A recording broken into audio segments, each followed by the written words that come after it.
What is feeding our future scam? I'm going to talk about this in just a moment, but this is believed to be the biggest scam around COVID-19.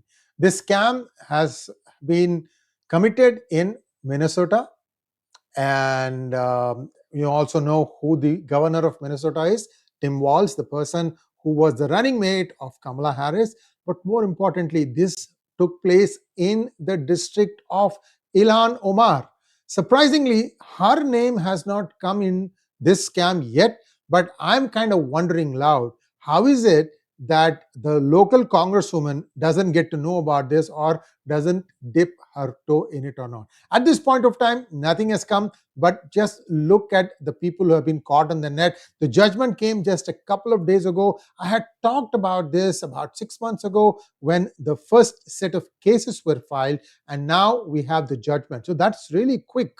In 6 months, the charge sheet was filed, the court case happened, and the verdict has been announced, and Aimee, Bock, and many others have been found guilty. Safari restaurant, what is this? And that restaurant's link with Ilhan Omar. All this in this particular episode.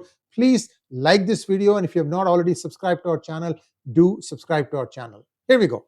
Feeding our future fraud case. What happened? Aimee Bock, the founder of Feeding Our Future, was convicted of orchestrating a $250 million pandemic fund that was given to them to feed children. And Bock's co-defendant, his name is Salim, said he's a co-owner of a restaurant called Safari Restaurant, and he was found guilty of all 21 counts, including wire fraud, bribery, and money laundering. Now, what really happened? That this is, it is one of those cases where I think the money was given to Safari Restaurant for so many meals, over so many days and so on and so forth, but that really never happened. I think the names also were fudged. The people were supposedly the recipients of the food, the children. All that stuff fudged. So let's take a quick look at what happened. The scheme exploited federal child nutrition programs using fraudulent meal claims submitted through the Minnesota Department of Education. Now you know why the Department of Education at the central level, that is the federal level, has been completely gutted. Now the Department of Education goes back to individual state. They will have to find the money to fund their education. So this is getting a little interesting. Now, what really happened here when this nutrition program, the scam was discovered? We found that several fake names were there, and the money, the way it was taken out and spent, I'm going to come to that in just a moment. But 5 hours is all it took for the jurors to deliberate and give the guilty verdict, and that took place on the 19th of March 2025. U.S. District Judge 𝗪𝗫 Brisel ordered both defendants detained, citing the risk of document manipulation and flight. So basically, after the verdict, they were both detained and time in jail, and they are awaiting sentencing at this point of time.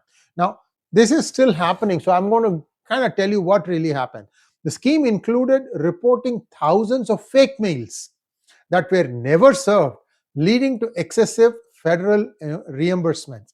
Now, Bock allegedly took $1.9 million, including a $310,000 kickback and a $900,000 paid to her boyfriend, Empress Watson, for maintenance work.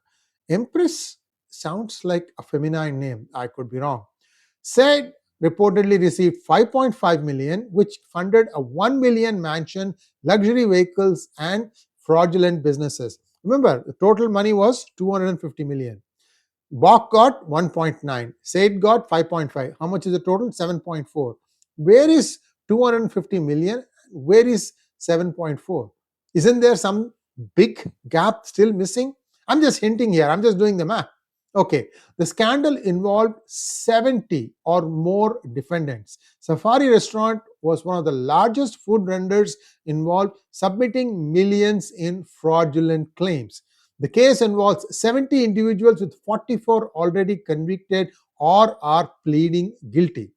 The 2022 FBI raids were the largest coordinated law enforcement operation in state history, involving over 200 federal agents. Governor Tim Walz has been criticized for lax oversight, with a photo surfacing showing him honoring one of the defendants with an award. In fact, we have that award here. Tim Walz is pictured with defendant number 58 in the Feeding Our Futures case. He even gave her an award for entrepreneurship. Yeah, of course. Money for nothing, checks for free, right? Bock's defense was rejected by jury despite testifying that she fought internal fraud. Bock's testimony was contradicted by prosecution witnesses and jurors rejecting her defense. The broader case was marred by jury tampering and witness intimidation, indicating desperation from several defendants. Look, the only reason this lady is winning, Ilhan Omar, is because of intimidation. Anybody who has thoughts of standing from there, practically the thugs of Ilhan Omar descend on that person's house and basically intimidate. They say, we're going to kill you, your family back home in Somalia. All sorts of threats are issued. Because this community is a very tightly knit community and mostly belonging to Somali immigrants, this is the community that decides who shall become its congressman or congresswoman. And it's very unfortunate that the rest of the district is so divided amongst Democrats and Republicans. Now, this is not all. 4 more trials are scheduled and new charges may be filed, according to Assistant U.S. Attorney Joe Thompson. Prosecutors described the case as a monumental fraud and a national embarrassment for Minnesota. How is the connection with Ilhan Omar, you might ask? Well, in early 2021, Ilhan Omar's campaign received $5,400 from 2 individuals later implicated in the Feeding Our Future fraud investigation. Omar's campaign donated these contributions to local food shelves. A video from June 2021 shows Omar at Safari restaurant, a site later implicated in the fraud, distributing meals. Now, Omar sponsored the Meals Act. She was the sponsor of this Meals Act in 2020, expanding federal food aid during the pandemic. While this legislation aimed to address child hunger, it inadvertently provided opportunities that were later exploited in the fraud scheme. I know that the maximum amount of fraud happened, in this thing, because there were various schemes. On March 20th, if I remember correctly, on March 20th, 2020, the country shut down, right? Then what happened was, within a week or two, people are scrambling and saying, okay, so I don't get to work, but I still have my work. I can work from home, sure, but not everybody could work from home. Those who were to go to work had to go. And there was the big fear lingering in everybody's mind.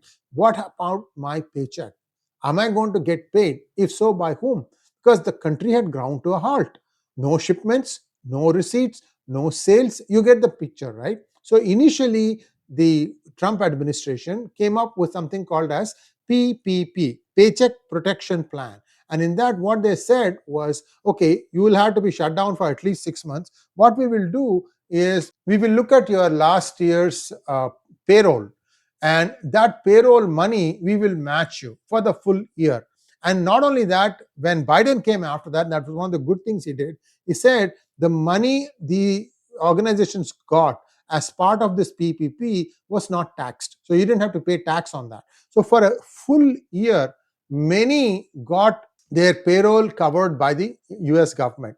But then here comes all the other frauds and so on and so forth. That was not the only one. There were, I think, 2 more phases of funding. One of them, I remember, it was called EIDL.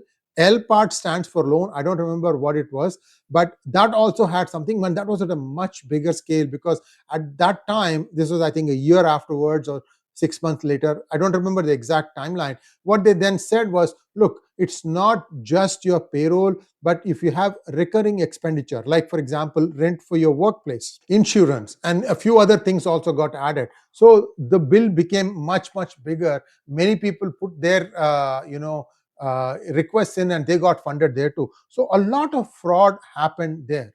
So now what is going to happen? This is the biggest one by far, 250 million, Feeding Our Future.